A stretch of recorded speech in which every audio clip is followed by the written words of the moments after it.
திருவாரூர் தியாகராஜ சுவாமி கோவிலில் ராஜராஜ சோழருக்காக சிவனடியார் கூறிய பராக் காண்போரை மெய்சிலிர்க்க வைக்கும் விதமாக அமைந்தது.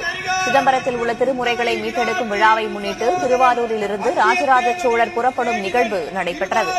இதில் சோழ மன்னரின் வருகையை குறிப்பிடும் பராக்கை சிவனடியார் ஒருவர் கூறிய நிலையில் அது தொடர்பான வீடியோ காட்சி சமூக வலைதளங்களில் வேகமாக பரவி வருகிறது.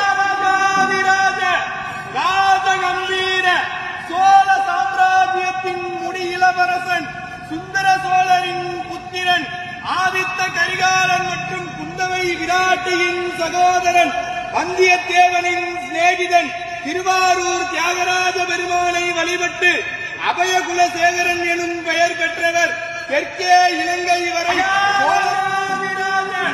ராஜகம்பீர சோழ சாம்ராஜ்யத்தின் முடியிளவரசன் சுந்தர சோழரின் புத்திரன் ஆதித்த கரிகாலன் மற்றும் குந்தவை விராட்டியின் சகோதரன் தெய்வீக அரசன் நம் பெரும்பாட்டன் பேரரசன்